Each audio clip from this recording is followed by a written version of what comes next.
72세 김옥순 씨의 이야기입니다. 준영아, 준영아. 제가 떨리는 목소리로 아들 이름을 불렀을 때 4층 베란다에 서 있는 아들의 뒷모습이 가로등 불빛에 비쳐 유령처럼 보였습니다. 어깨가 떨리고 있었습니다. 40년을 키운 제 아들이 자기 집 베란다에서 혼자 그렇게 괴로워하고 있었습니다. 이 일은 그날 오후부터 시작됐습니다. 옥순 씨, 오늘도 준영이네 못 가시는 거예요? 단골 슈퍼 주인 아주머니가 물었습니다. 손주 간식거리를 고르다 말고 저는 괜히 웃으며 대답했습니다. 며느리가 바쁘대요. 손주들 감기 걸렸다고 다음에 오래요. 그거 참 손주 아프다는데 친할머니가 가야 하는 거 아니에요? 아주머니 말이 맞았습니다. 하지만 전 벌써 2달째 손주들을 못 보고 있었습니다. 며느리 지영이는 매번 이유가 있었습니다. 애들 학원 가요. 친정엄마가 케어하고 있어요. 요즘 감기 조심해야죠. 처음엔 이해했습니다. 맞벌이 부부니까 시어머니보다 친정엄마가 편하겠죠. 그런데 3년이 지나니 이건 이해의 문제가 아니었습니다. 회피였습니다. 그날 저녁, 전 결심했습니다. 미리 말하면 또 핑계 댈 거야. 그냥 가자. 버스를 2번 갈아타고 아들네 아파트에 도착한 건 8시였습니다. 평소보다 늦은 시간이지만 준영이는 회사 일 때문에 항상 늦게 들어오니까 괜찮을 거라 생각했습니다. 아파트 단지에 들어서자 익숙한 건물이 보였습니다. 저 4층 2번째 집. 불이 환하게 켜져 있었습니다. 그리고 베란다에 누군가 서 있었습니다. 준영이었습니다. 혼자였습니다. 난간에 기대선 채 고개를 푹 숙이고 어깨를 떨고 있었습니다. 저거 우리 아들 아니야? 우는 건가? 72년을 살면서 그렇게 가슴이 철렁 내려앉은 적이 없었습니다. 준영이는 제가 보고 있는 줄도 모른 채 2손으로 얼굴을 감싸 쥐었습니다. 초인종을 눌러야 했습니다. 올라가야 했습니다. 하지만 전 그럴 수가 없었습니다. 왜 우리 아들이 저러고 있지? 순간 베란다 안쪽에서 불이 환하게 켜졌습니다. 거실 쪽이었습니다. 준영이는 급하게 얼굴을 닦았습니다. 그리고 베란다 문을 열고 안으로 들어갔습니다. 전 숨죽이고 지켜봤습니다. 거실 커튼 너머로 희미하게 사람들의 그림자가 보였습니다. 여자 둘, 아마 며느리 지영이와 그 어머니 권양자 씨겠죠. 준영이의 그림자가 뭔가 고개 숙이고 서 있는 것처럼 보였습니다. 그리고 여자 그림자 하나가 손을 휘저으며 뭔가 말하는 것 같았습니다. 전 더 이상 볼 수가 없었습니다. 집으로 돌아오는 버스 안에서 제 손은 계속 떨렸습니다. 내가 뭘 본 거지? 준영이가 왜 저러고 있었지? 40년 전 남편이 교통사고로 세상을 떠났을 때도 전 무너지지 않았습니다. 5살 아들을 혼자 키워야 한다는 책임감이 저를 붙잡았습니다. 식당 설거지, 아파트 청소, 새벽 시장 일, 닥치는 대로 일하며 준영이를 대학까지 보냈습니다. 준영이는 착했습니다. 한 번도 말썽 피운 적 없었습니다. 엄마 고생하는 거 아는지 항상 엄마 나 괜찮아 걱정하지 마라고 했습니다. 그 아이가 40살이 되어 결혼하고 쌍둥이 아빠가 됐습니다. 전 행복했습니다. 이제 우리 아들도 행복하겠구나. 그런데 오늘 밤 제가 본 건 뭐였을까요? 자기 집 베란다에서 혼자 숨죽여 우는 아들. 집에 들어와서도 잠이 오지 않았습니다. 핸드폰을 들었다가 놓았다가를 반복했습니다. 전화할까? 아니야, 아들이 괜찮다고 거짓말할 거야. 40이 넘은 아들이 왜 엄마한테 거짓말을 했을까요? 새벽 2시, 전 신발장 안 낡은 상자를 꺼냈습니다. 준영이가 고등학생 때 신던 운동화가 들어 있었습니다. 하얗던 운동화는 이제 누렇게 바랬지만 전 버리지 못했습니다. 이 운동화를 신고 준영이는 매일 학교 운동장을 뛰어다녔습니다. 땀 흘리며 웃었습니다. 엄마, 오늘 축구 시합에서 이겼어. 그때 아들 얼굴엔 그늘이 없었습니다. 그런데 지금은 운동화를 꼭 안고 전 중얼거렸습니다. 준영가 엄마한테 말해. 뭐가 힘든지 말해. 하지만 대답은 없었습니다. 고요한 새벽 시계 초침 소리만 똑딱똑딱 울렸습니다. 그날 밤 이후 전 잠을 제대로 잘 수가 없었습니다. 눈을 감으면 베란다에 서 있던 아들의 뒷모습이 떠올랐고 떨리던 어깨가 보였습니다. 70이 년을 살며 직감이란 게 생겼습니다. 뭔가 크게 잘못되고 있다는 느낌. 더 이상 기다릴 수 없어. 사흘 뒤 전 아들에게 먼저 전화를 걸었습니다. 준영아, 엄마야. 오늘 점심 같이 먹을까? 엄마가 살게. 전화기 너머로 잠시 침묵이 흘렀습니다. 그리고 들려온 목소리는 제가 아는 아들의 목소리가 아니었습니다. 엄마, 미안해. 오늘 회사에서 회의가 있어서. 그럼 저녁은? 엄마가 네가 좋아하는 콩나물 국밥 사줄게. 저녁도 야근 예정이라. 거짓말이었습니다. 40년을 키운 아들입니다. 거짓말하는 목소리쯤은 알아듣습니다. 준영이는 거짓말할 때 말끝을 흐립니다. 어릴 때부터 그랬습니다. 그래, 알았어. 그럼 주말에 보자. 응. 엄마, 미안해. 뚝 전화가 끊겼습니다. 미안하다는 말만 2번. 왜 네가 엄마한테 미안해해야 하니? 왜? 참을 수가 없었습니다. 다음 날 토요일 전 아들에게 아무 말 없이 또 아들네 아파트로 향했습니다. 오전 10시. 이 시간이면 집에 있겠죠. 이번엔 낮이라 마음이 조금 편했습니다. 아파트 현관 앞에서 숨을 고르고 초인종을 눌렀습니다. 딩동 한참을 기다렸습니다. 안에서 인기척이 들렸습니다. 누구세요? 며느리 지영이 목소리였습니다. 지영아, 나야. 손주들 얼굴 보러 왔어. 어머니? 문이 열렸습니다. 며느리는 놀란 표정이었습니다. 아니, 당황한 표정이라는 게 맞겠습니다. 얼굴에 환영하는 기색이라고는 전혀 없었습니다. 아니, 이렇게 갑자기 연락을 먼저 하시지. 못 본 지가 2달이 넘고 내가 온다고 하면 네가 부담돼서 그런 것 같아서 그냥 잠깐 들러서 애들 얼굴이나 좀 보고 가려고. 내가 온 게 그렇게 불편하니? 죄송해요. 그게 아니라 집이 좀 어질러져 있어서요. 뒤에서 쌍둥이 손주들 소리가 들렸습니다. 할머니, 우리 할머니. 아이들이 현관으로 뛰어왔습니다. 5살 민준이와 민서. 그런데 이상했습니다. 아이들은 제게 오는 게 아니라 안방 쪽을 보며 소리쳤습니다. 할머니, 누가 왔어? 안방에서 한 여자가 나왔습니다. 권양자, 며느리 친정 어머니였습니다. 아이고, 사돈댁 어르신. 권양자는 입으로는 반갑다고 했지만 눈빛은 그렇지 않았습니다. 제가 불청객처럼 느껴지는 시선이었습니다. 아이고, 오셨어요? 연락하시지. 우리 지영이가 치우지도 못했네. 아니에요. 그냥 손주들 보고 싶어서요. 전 신발을 벗고 안으로 들어갔습니다. 거실은 깨끗했습니다. 어질러진 곳이라고는 없었습니다. 손주들은 저를 힐끗 보더니 다시 권양자 치마폭으로 달려갔습니다. 할머니, 우리 과자 먹어도 돼? 그럼 우리 민준이 민서 먹고 싶은 거 다 먹어. 권양자가 손주들 머리를 쓰다듬으며 웃었습니다. 그 모습을 보는데 가슴 한편이 서늘해졌습니다. 저 아이들한테 나는 할머니가 아닌 건가? 준영이는? 제가 물었습니다. 아, 회사 갔어요? 며느리가 대답했습니다. 토요일인데, 네, 요즘 프로젝트 때문에 주말에도 나간대요. 또 거짓말 같았습니다. 준영이는 제게 주말엔 야근 없다고 했었습니다. 회사가 주말 근무를 잘 안 시킨다고. 그래, 그럼 내가 조금 기다릴게. 점심때쯤 오겠지? 어머니. 며느리가 난처한 표정을 지었습니다. 그때 현관문이 열렸습니다. 준영이었습니다. 어? 엄마 아들이 깜짝 놀란 표정으로 저를 봤습니다. 그리고 전 그 순간 확실히 알았습니다.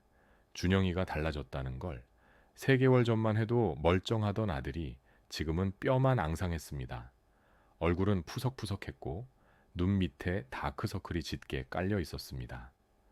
준영아, 너 왜 이렇게 살이 빠졌어? 제 목소리가 떨렸습니다.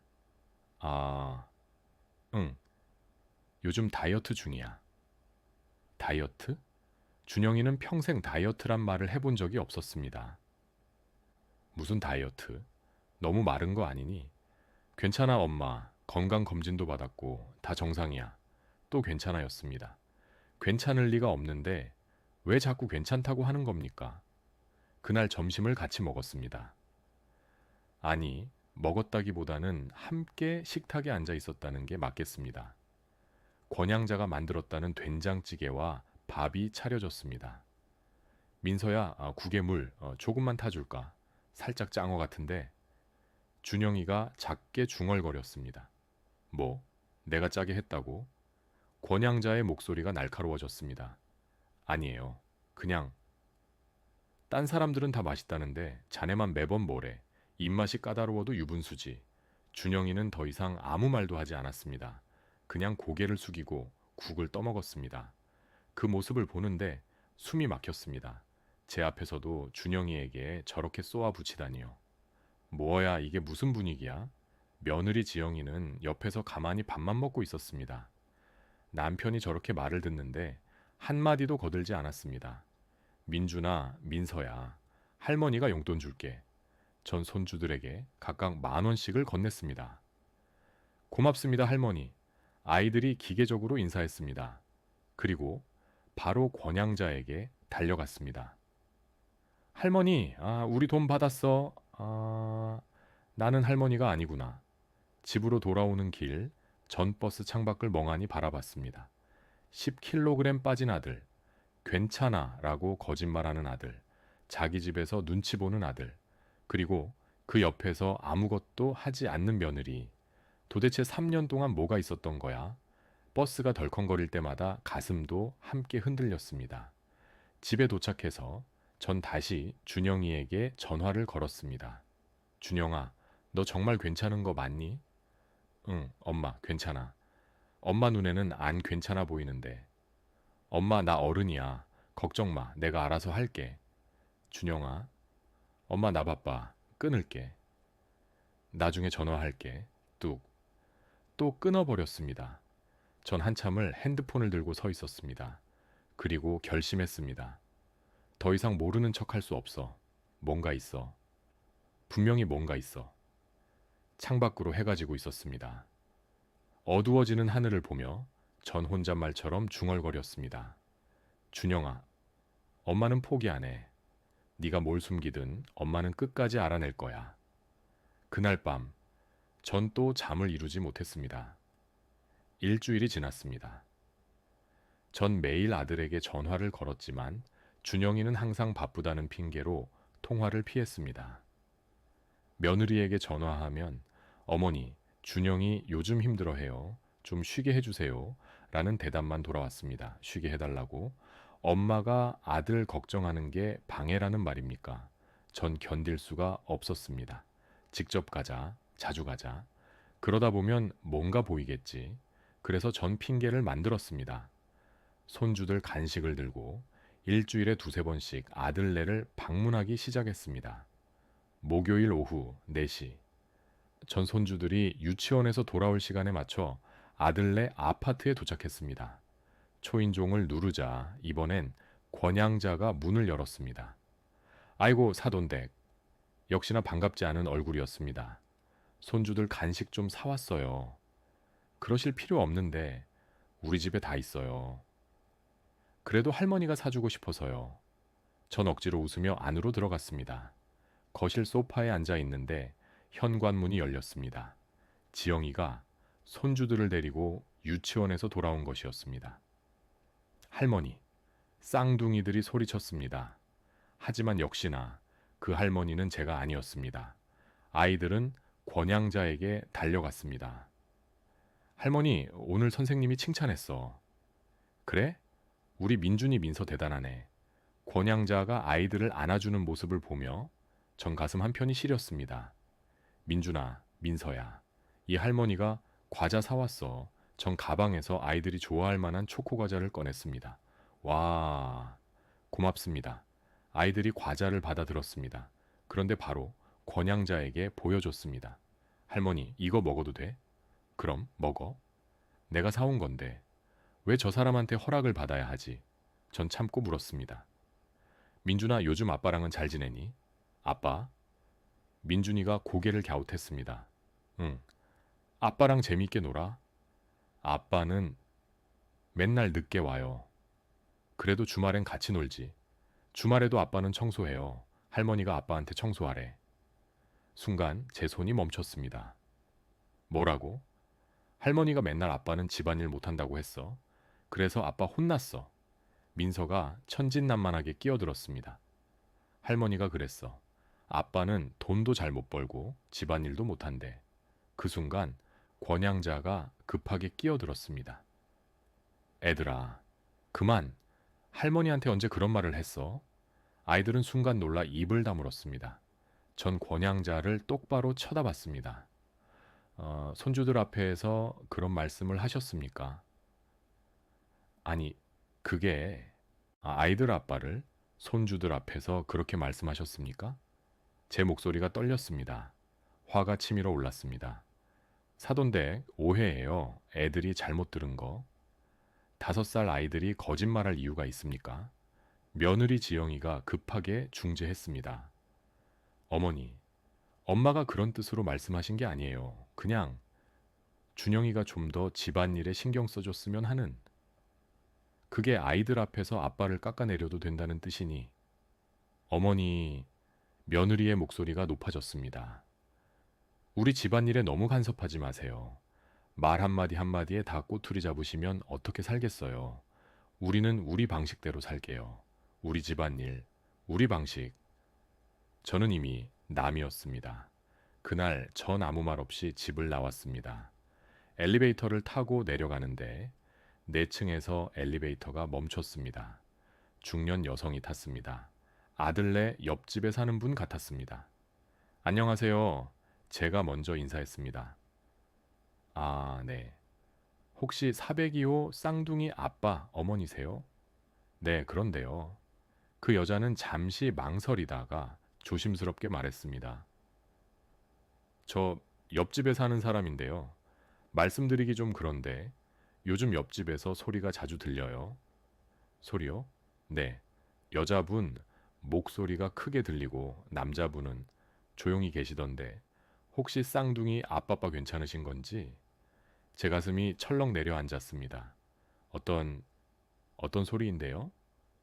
그게 정확히는 잘 안 들리는데 당신이 뭘 할 줄 아냐, 돈은 얼마나 버냐, 이런 말들이 거의 매일 저녁마다요. 매일 저녁마다. 그리고 며칠 전에는 남자분이 베란다에 혼자 오래 서 계셨어요. 새벽 1시쯤이에요. 혹시 무슨 일 있으신가 싶어서 걱정되더라고요. 엘리베이터가 1층에 도착했습니다. 감사합니다. 말씀해 주셔서. 전 후들거리는 다리로 밖으로 나왔습니다. 집으로 가는 버스 안, 전 손주들이 했던 말을 계속 되새겼습니다. 아빠는 돈도 잘 못 벌고 집안일도 못한대. 아빠 혼났어. 주말에도 아빠는 청소해. 그리고 이웃이 했던 말, 매일 저녁마다 소리가 들려요. 새벽에 베란다에 혼자 서 계셨어요. 퍼즐 조각이 맞춰지기 시작했습니다. 3년. 권양자가 아들네 집에 들어간 지 3년. 그 3년 동안 제 아들은 자기 집에서 어떻게 살아왔던 겁니까? 일요일 아침, 전 일부러 아들에게 전화를 걸지 않았습니다. 대신 아침 일찍 아들네 아파트 앞 카페에서 기다렸습니다.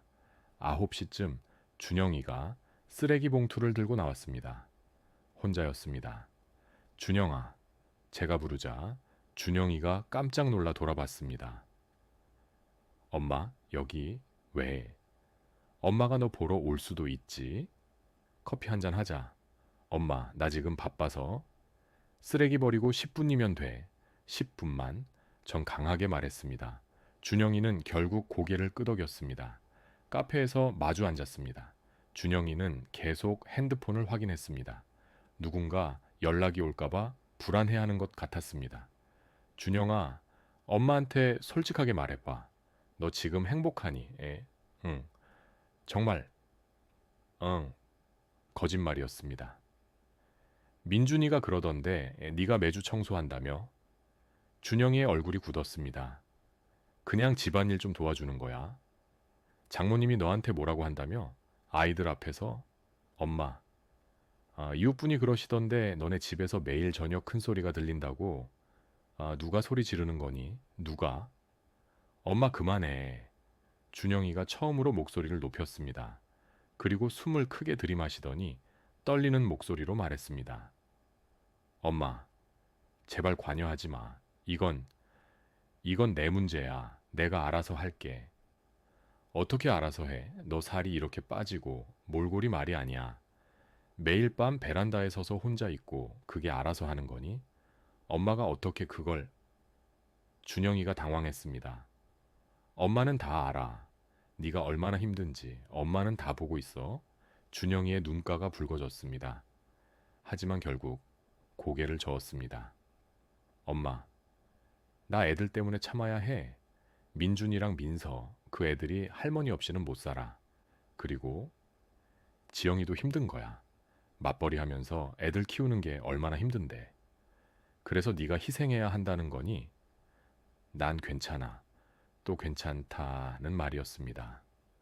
그 순간 준영이 핸드폰이 울렸습니다. 며느리였습니다.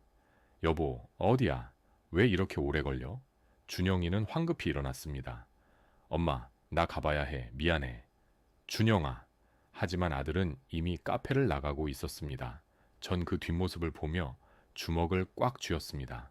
그날 오후, 전 다시 한번 아들네 아파트를 찾았습니다. 이번에는 초인종을 누르지 않고 아파트 벤치에 앉아 기다렸습니다. 뭐라도 더 알아내야 해. 뭔가 더 있을 거야. 1시간쯤 지났을까요? 며느리 지영이가 쓰레기를 버리러 나왔습니다. 혼자였습니다. 전 몸을 숨기고 지켜봤습니다. 쓰레기를 버리고 돌아가던 지영이가 갑자기 누군가에게 전화를 걸었습니다. 엄마 나야. 응, 시어머니 또 왔었어. 진짜 짜증나. 신경 쓰여 죽겠어. 전 숨을 죽였습니다. 응, 준영이. 걔는 아무 말 안 해. 맨날 참기만 하니까 답답해. 아니, 엄마. 그 대출 거는 나중에 얘기해. 아직 준영이 모르거든. 대출? 제 귀가 번쩍 뜨였습니다. 응, 알았어. 어차피 이 집 명의 절반은 내 거니까. 걱정 마. 준영이는 내가 알아서 할게. 전화가 끊어졌습니다. 전 그 자리에서 얼어붙었습니다. 대출, 명예. 대체 뭘 한 거야?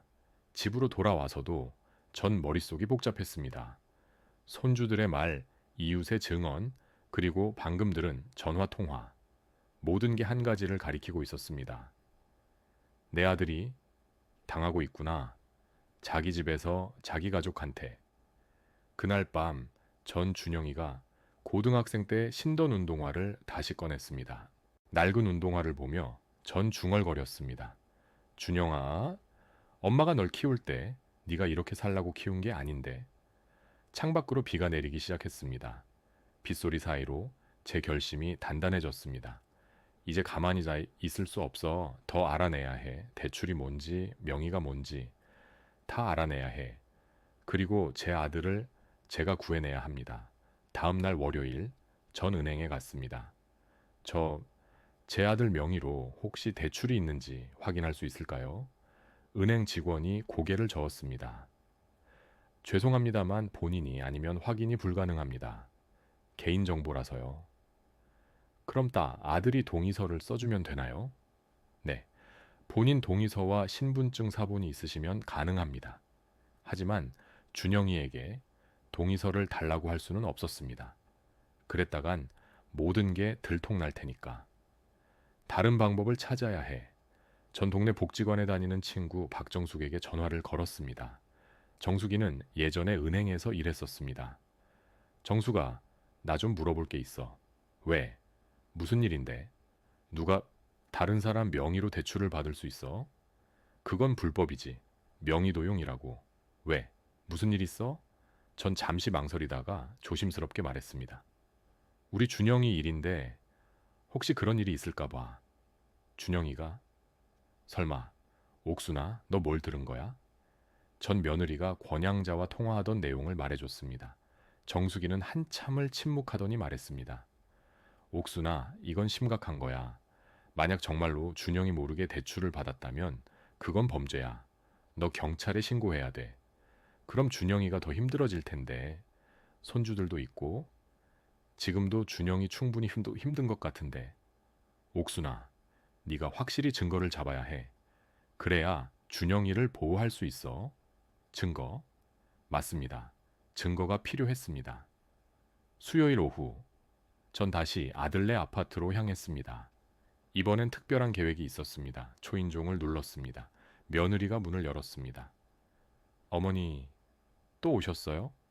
지영아, 미안한데 엄마가 화장실이 좀 급해서 잠깐만 쓰고 갈게. 응? 네. 며느리는 마지못해 문을 열어줬습니다. 전 화장실에 들어가는 척 하다가 슬쩍 안방 쪽을 살폈습니다. 권양자가 안방에서 TV를 보고 있었습니다. 화장실에 들어가 물을 틀고 잠시 기다렸습니다. 그리고 나와서 말했습니다. 지영아, 물 좀 마셔도 될까? 네. 부엌에 정수기 있어요.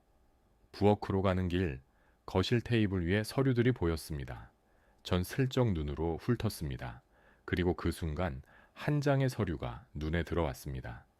대출 신청서 차용인 이름 박준영, 금액 3천만 원, 날짜 2024년 8월. 전 숨이 막혔습니다. 어머니, 뭐 하세요? 며느리가 뒤에서 물었습니다. 아니 그냥. 어머니, 지금 우리 집 서류 보시는 거예요? 며느리의 목소리가 차가워졌습니다. 아니야, 그냥 눈에 들어와서. 우리 집안일이에요. 간섭 안 하셨으면 좋겠네요. 그 순간 안방에서 권양자가 나왔습니다. 뭔 일이야? 엄마, 시어머니가 우리 서류를 보셨어. 권양자의 표정이 싸늘해졌습니다. 사돈댁, 그건 좀 그러시는 거 아닙니까? 아무 때나 들리시는 것도 모자라서 남의 집 서류를 함부로. 남의 집이요? 여긴 제 아들 집입니다. 제 목소리가 떨렸습니다. 제 아들 명의로 대출을 받으셨다면서요? 아들 허락도 없이. 순간 거실이 조용해졌습니다.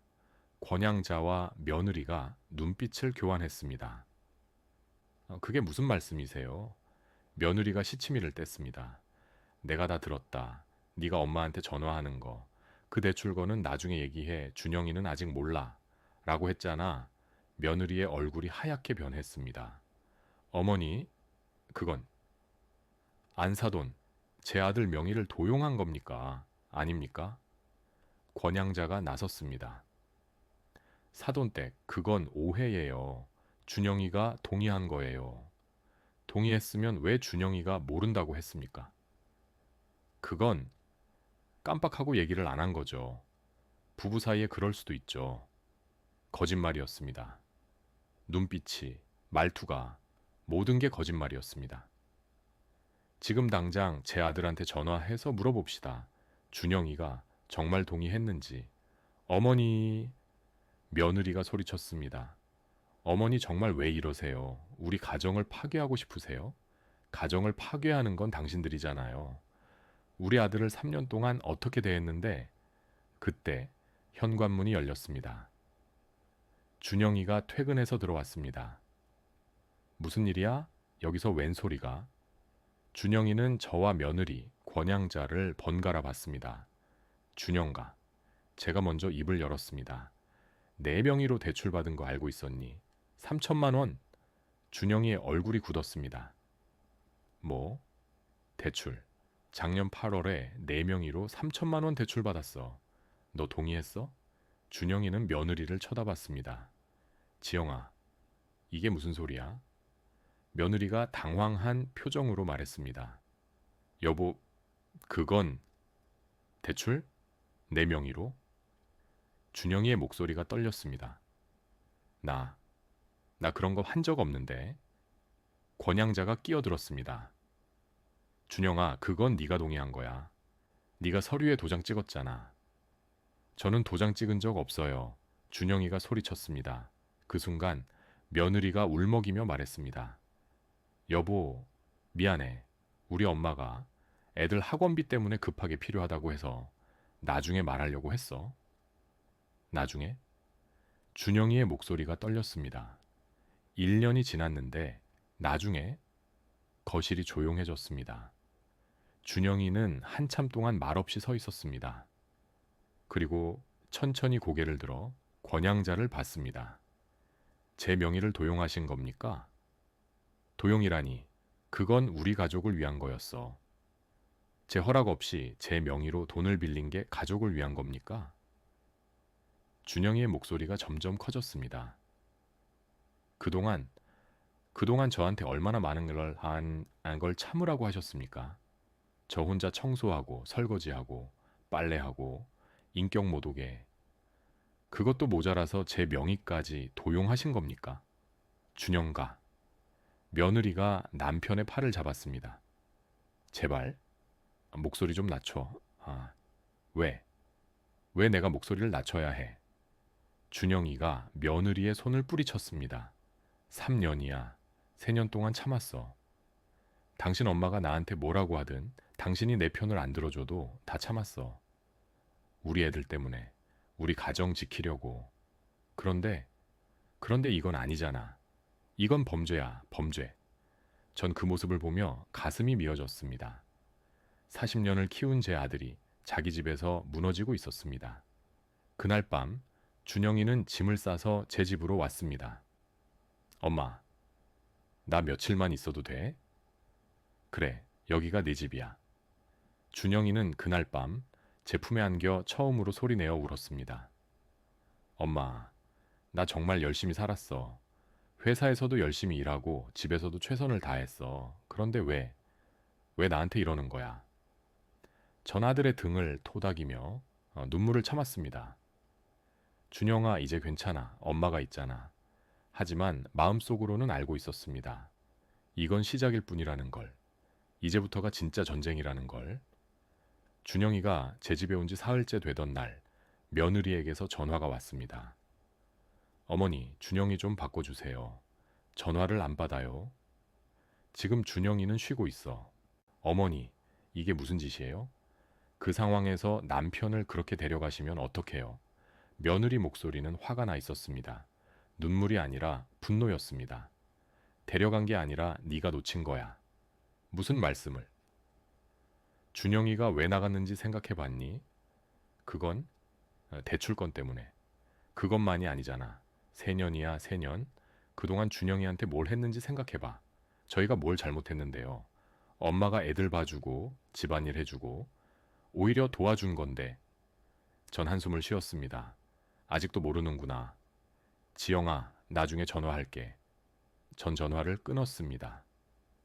그날 저녁, 전 준영이와 이야기를 나눴습니다. 준영아, 엄마가 변호사 알아봤어. 변호사요? 응, 이혼 변호사. 명의도용건도 있고 정서적 학대도 있고 충분히 유리하게 이혼할 수 있대. 준영이는 한참을 아무 말도 하지 않았습니다. 엄마, 나, 왜? 나 이혼이 맞는 건가? 준영이의 목소리가 떨렸습니다. 네가 결정할 일이야. 근데 애들 생각하면 그리고 지영이. 준영이가 고개를 떨궜습니다. 결혼하기 전 지영이 나한테 웃어주고 나를 응원해주고 내 편인 사람이었는데 하지만 지금은 모르겠어. 3년 동안 너무 변했으니까. 전 준영이 어깨를 토닥였습니다. 준영아, 천천히 생각해. 급할 것 없어. 일주일 후 변호사 사무실에 갔습니다. 여성 변호사가 서류를 살펴봤습니다. 명의도용은 확실합니다. 형사고소도 가능하고요. 이혼은 충분히 유리하게 진행할 수 있습니다. 그럼 얼마나 걸리나요? 협의이혼이면 빠르면 한 달, 재판이혼이면 6개월 정도 걸립니다. 변호사가 준영이를 봤습니다. 준영 씨, 확실히 이혼하실 겁니까? 준영이는 대답하지 못했습니다. 변호사가 말을 이었습니다. 지금 결정 안 하셔도 됩니다. 일단 서류는 준비해 두겠습니다. 생각하시고 연락 주세요. 집으로 돌아오는 길 준영이가 말했습니다. 엄마, 나 아직 확신이 안 서. 그럼 더 생각해 봐. 근데 엄마, 변호사 선임비는 엄마가 낼게. 걱정 마. 엄마, 미안해. 미안할 거 없어. 엄마 돈 쓸 데가 어딨니? 너한테 쓰려고 모은 거지. 2주가 지났습니다. 어느 날 저녁 택배가 왔습니다. 법무법인에서 온 서류였습니다. 이혼 협의서. 준영이가 봉투를 뜯어보더니 얼굴이 하얗게 변했습니다. 이혼 협의서. 실제로 서류를 보니 현실이 된 것 같았습니다. 엄마, 이거 지영이한테 보내는 거죠? 그래야지. 네가 이혼할 거면. 준영이는 서류를 한참 들여다봤습니다. 그리고 조용히 말했습니다. 조금만 더 생각해 볼게. 그날 밤 준영이는 잠을 못 이뤘습니다. 새벽 2시 제가 화장실 갔다가 거실을 지나는데 준영이가 소파에 앉아 있었습니다. 왜 안 자니? 엄마, 잠이 안 와? 전 옆에 앉았습니다. 뭐 생각하니? 민준이랑 민서, 그리고 지영이. 준영이가 한숨을 쉬었습니다. 결혼하기 전에 지영이는 정말 좋은 사람이었어. 내가 힘들 때 위로해주고. 지금은 다른 사람이 돼버렸어. 근데 엄마, 그게 진짜 지영이일까? 아니면 장모님 때문에 변한 걸까? 전 조용히 들었습니다. 나도 모르겠어. 이혼하는 게 맞는 건지 아니면 한 번 더 기회를 줘야 하는 건지.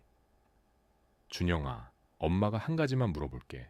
응, 진짜 잘 생각해봐. 지금 화나는 상황만 생각하지 말고 근본적으로 네가 정말 원하는 게 뭐니? 이혼? 아니면 가족이 다시 행복하게 사는 것? 준영이는 한참을 생각했습니다. 둘 다 원해.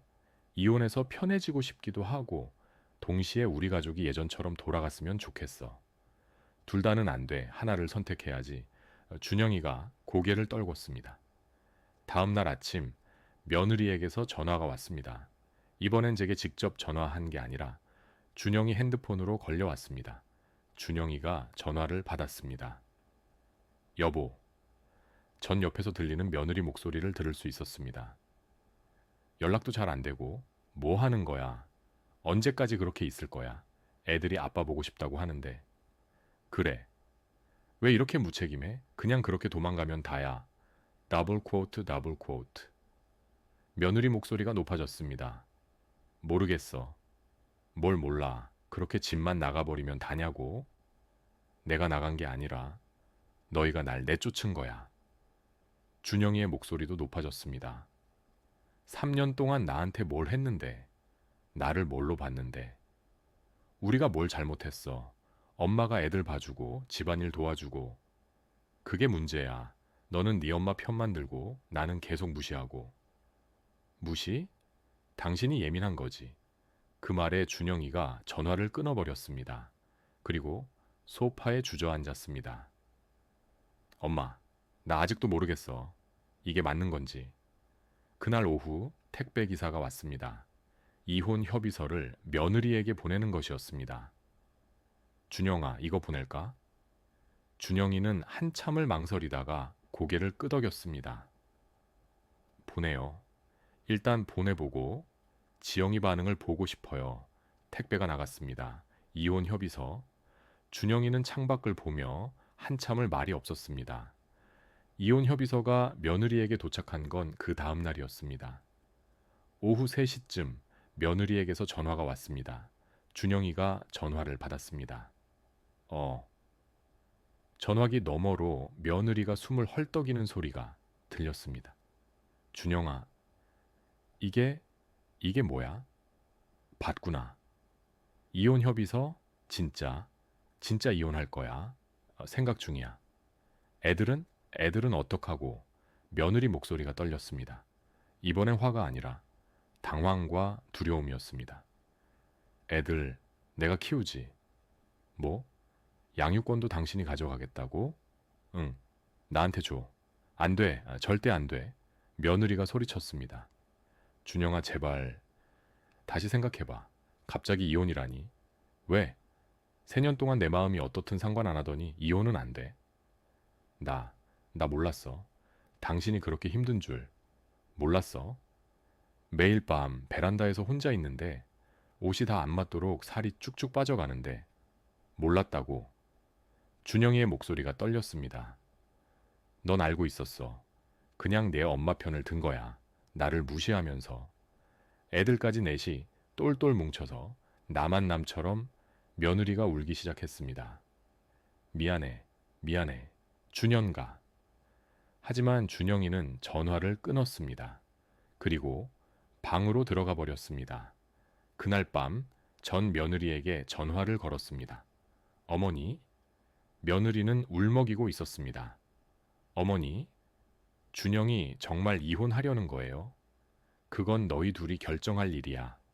저, 저 이혼하고 싶지 않아요. 정말로? 그럼 왜 3년 동안 준영이를 그렇게 대했니? 저도 모르게. 엄마가 다 도와주시고 엄마 말이 맞는 것 같고 매일 푸념하는 엄마 말을 들을수록 준영이가 점점 더 부족하게 보였어요. 며느리가 흐느꼈습니다. 어머니, 제가 바보 같았어요. 준영이가 얼마나 좋은 사람인지 이제야 알았어요. 너무 늦었어.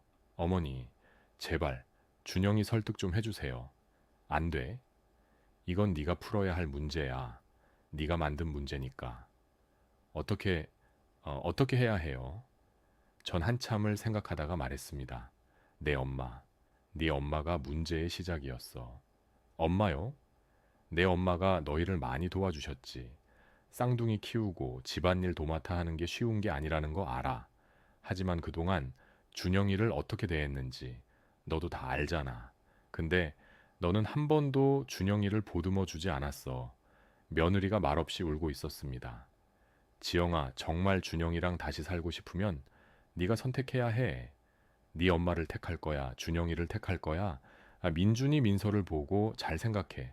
어떤 게 맞는 건지지. 저 준영이요. 아이들도 그렇고 준영이가 없으면 안 돼요. 그럼 행동으로 보여줘. 다음 날 권양자가 제 집으로 찾아왔습니다. 초인종이 울렸고 문을 열자 권양자가 서 있었습니다. 사돈댁, 이게 무슨 짓입니까? 무슨 짓이요? 이혼 협의서를 보내다니 우리 지영이가 얼마나 울었는지 아세요? 그건 며느리가 자초한 일이죠. 뭐가 자초해요? 우리가 뭘 잘못했어요? 4년 동안 남편도 혼자 두고 내가 딸네 가서 손주들 키워주고 집안일 다 해주고 오히려 고마워해야죠. 권양자가 목소리를 높였습니다.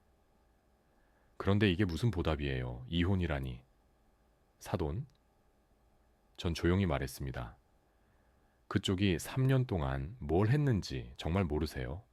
내가 뭘 했는데요? 제 아들을 매일 무시하고 모욕하고 아이들 앞에서 무능한 아빠로 만들었잖아요. 아이고, 한번 같이 살아봐요.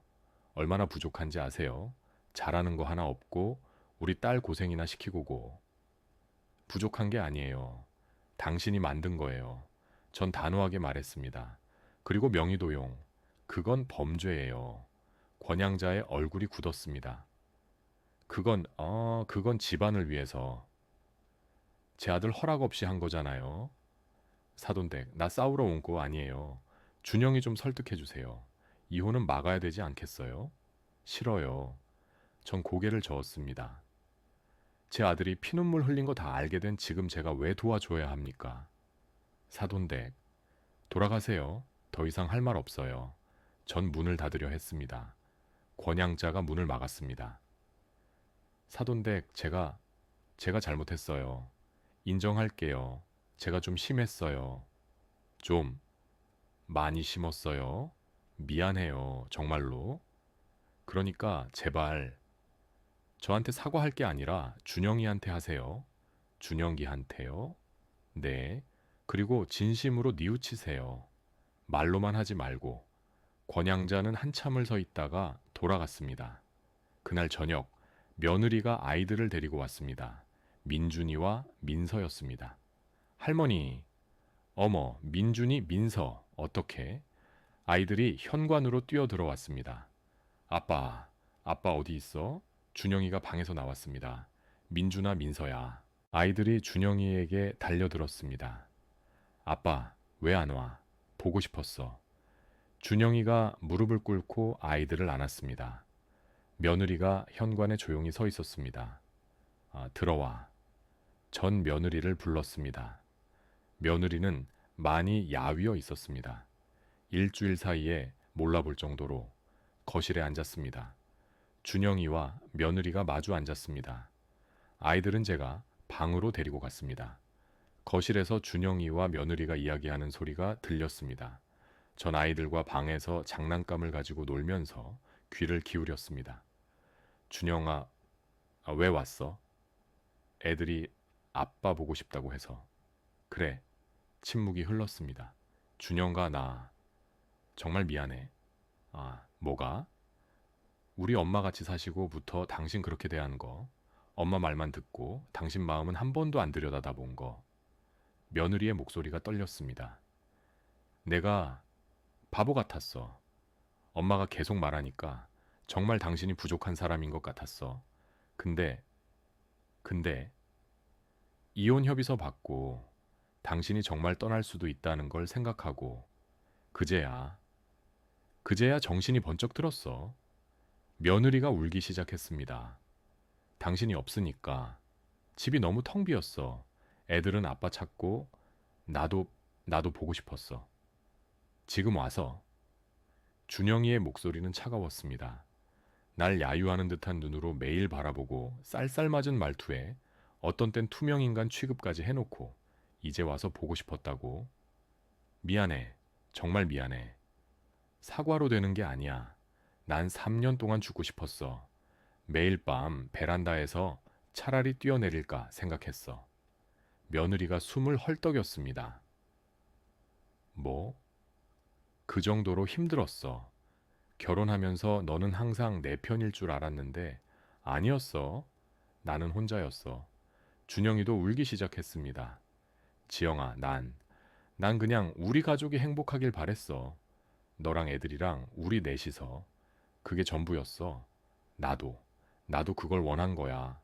그럼 왜 장모님 편만 들었어? 모르겠어. 엄마 말이 다 맞는 것 같았고, 당신한테 미안하다는 생각은 가끔 했는데, 당신이 아무 말 안 하니까 점점 그렇게 해도 되는 것처럼 느껴진 것 같아. 며느리가 소리내어 울었습니다. 준영과 나 정말 후회해. 당신이 얼마나 좋은 사람인지.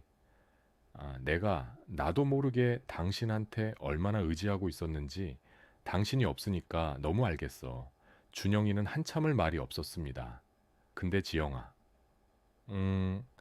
장모님이 계속 우리 집에 있는 우리는 안 돼. 나도 알아. 며느리가 조용히 말했습니다. 나도 이제 알았어.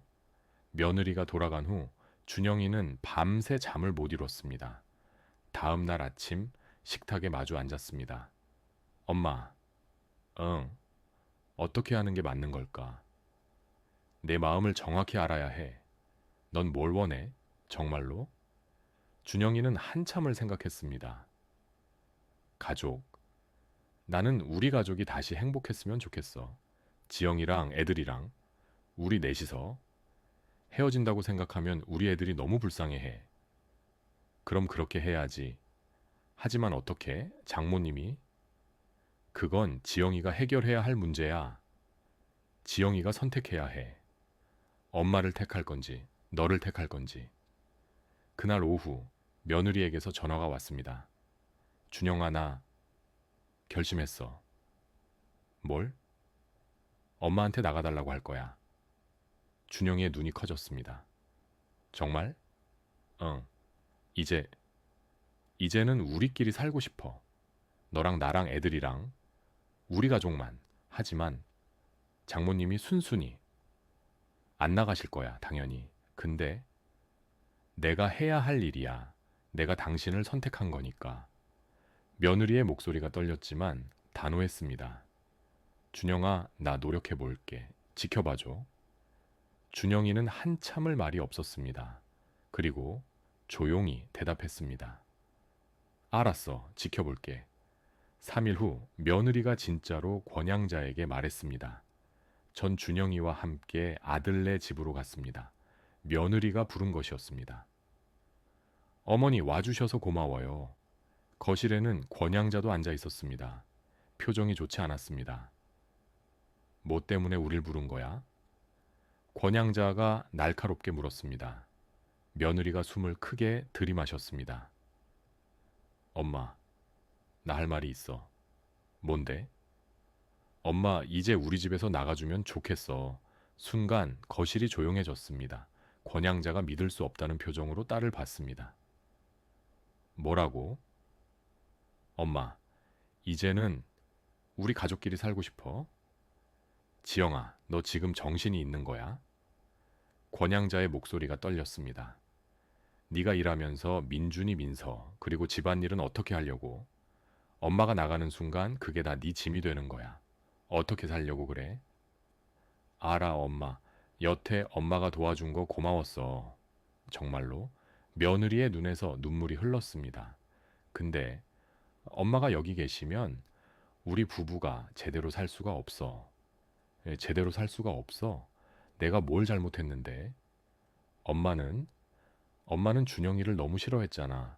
나도 점점 그렇게 되어가는 것 같았고 며느리가 준영이를 봤습니다. 미안해 준영아. 진작에 이렇게 했어야 했는데 준영이는 아무 말도 하지 않았습니다. 권양자가 벌떡 일어났습니다. 좋아? 그래, 나가라 그거지. 4년 동안 공들인 건 다 뭐야? 걔한테 준 거야. 기가 막혀서. 다른 사람들한테 다 물어봐라. 이렇게 해주는 장모가 몇이나 되는지. 이게 다 지복인데 그걸 모르고. 엄마, 넌 내가 없으면 못 살아. 애들 누가 봐줄 건데? 청소는 누가 해? 밥이나 제대로 할 줄 알아? 내가 할 거야.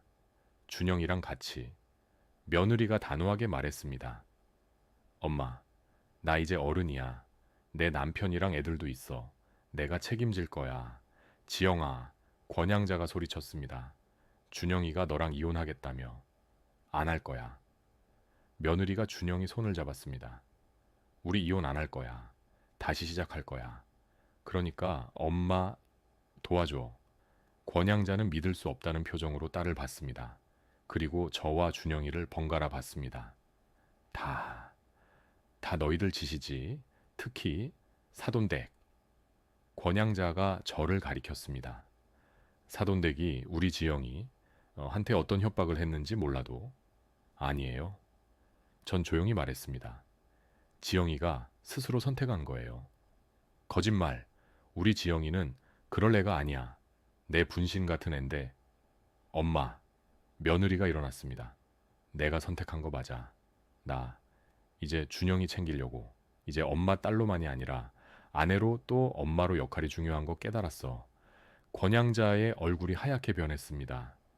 그날 밤 권양자는 집을 나가지 않았습니다. 대신 안방에 틀어박혀 나오지 않았습니다. 며느리가 문 앞에서 말했습니다. 엄마 밥 먹어. 싫어. 나 안 먹어. 엄마, 너 같은 배은망덕한 년 낳은 내가 잘못이지. 며느리가 문 앞에 주저앉아 울었습니다. 준영이가 며느리 옆에 앉았습니다. 힘들지? 응, 너무 힘들어. 후회해? 아니. 며느리가 고개를 저었습니다. 후회 안 해. 이게 맞는 거니까.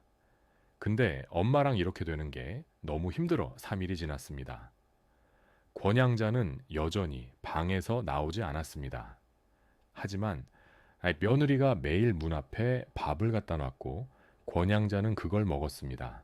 나가지는 않지만 그렇다고 굶지도 않는 어느 날 저녁 권양자가 방문을 열었습니다. 며느리가 거실에서 설거지를 하고 있었습니다. 지영아, 엄마, 너 정말로 내가 나가기 원하는 거니? 며느리의 손이 떨렸지만 고개를 끄덕였습니다. 권양자는 한참을 딸을 봤습니다. 그리고 조용히 말했습니다. 알았어. 나갈게. 엄마. 근데 지영아. 권양자의 눈에서 눈물이 흘렀습니다. 엄마는 네가 행복했으면 좋겠어서 그랬어. 준영이가 너한테 잘못할까봐, 네가 고생할까봐, 내가 귀하게 키운 우리 딸 고생하는 것 같아서서. 알아, 엄마. 며느리도 울었습니다. 근데 엄마, 준영이는 나한테 잘해줬어. 3년 동안 참으면서도 나한테 애들한테 싫은 소리 한 번 안 하고 잘해줬어. 그래. 권양자가 고개를 끄덕였습니다. 엄마가 잘못 봤나 보다. 미안하다. 준영아. 권양자가 준영이를 봤습니다. 준영이도 눈물을 글썽였습니다. 괜찮습니다. 내가 주책을 피웠나 보다. 내 자식 귀한 줄만 알고 내가 너무 심했어. 정말 미안해. 권양자가 고개를 숙였습니다. 우리 지영이 잘 부탁해. 그리고 행복하게 살아. 일주일 후 권양자는 짐을 싸서 나갔습니다. 장인이 와서 데려갔습니다. 지영아, 엄마 간다. 응, 엄마. 자주 전화해. 응, 냉장고에 반찬 해놨다. 민준이 민서 잘 먹는 거랑 필요한 거 다. 공책에 써놨으니까 보고 모르면 전화하고. 응. 권양자가 마지막으로 손주들을 안았습니다. 민준아, 민서야. 할머니 자주 보러 와. 응, 할머니. 할머니 가지마. 엄마같이 키워준 할머니가 떠나니 아이들이 많이 아쉬워했습니다. 권양자는 그렇게 집을 나갔습니다. 문이 닫히고 집이 조용해졌습니다. 며느리가 그 자리에 주저앉아 울었습니다. 준영이가 며느리를 안았습니다. 고생했어. 준영아, 미안해. 당신은 이해 못할지 몰라도 난 우리 엄마한테도 너무 미안해. 고마운 것보다 미안한 마음이 커. 대출도 그렇고 엄마가 당신한테 심하게 한 건 잘못이지만 우리 민준이 민서 사랑으로 키워주고 여지껏 고생만 하다가 가시는데 내가 쫓아낸 것 같아서 이제 괜찮아. 장모님도 점점 편해지실 거야. 여기서 고생 많이 하셨으니까 우리 다시 시작하자.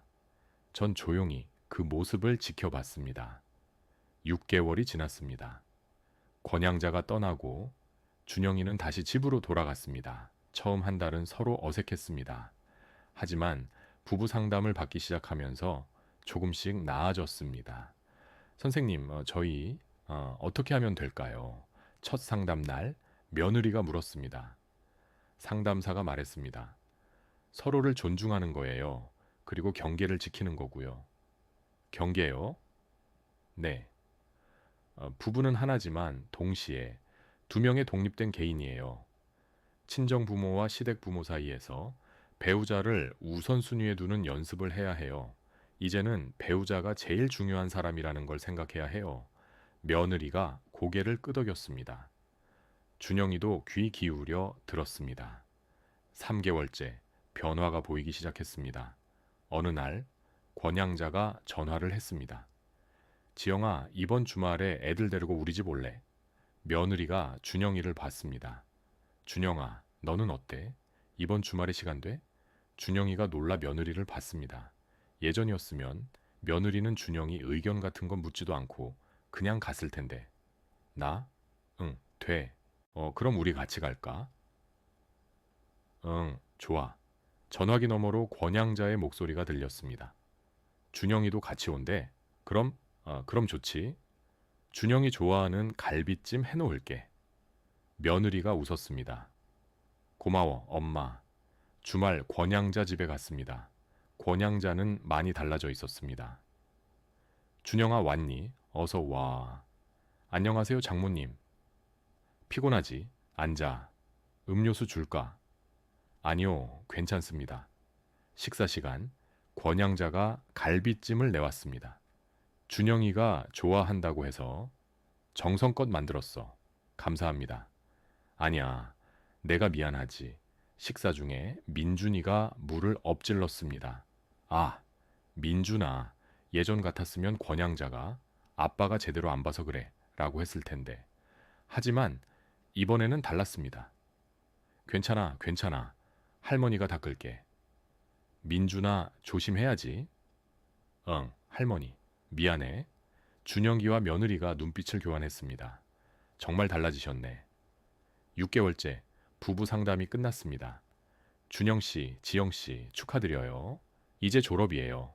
상담사가 웃으며 말했습니다. 정말요? 네. 두 분 많이 좋아지셨어요. 이제 혼자서도 충분히 잘하실 수 있을 것 같아요.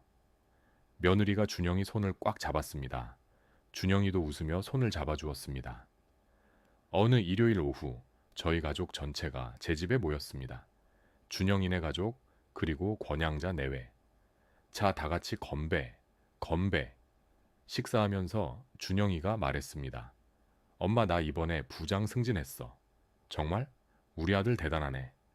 지영이도 프로젝트에서 상 받았어. 며느리가 수줍게 웃었습니다. 별거 아니에요. 별거야. 우리 며느리 최고야. 권양자도 끼어들었습니다. 준영아, 지영아, 둘 다 정말 열심히 자취 사네. 자랑스러워. 준영이가 놀라 장모를 봤습니다. 권양자가 미소 지었습니다. 고마워, 준영아. 우리 지영이 잘 돌봐줘서. 아니에요. 제가 더 고맙죠.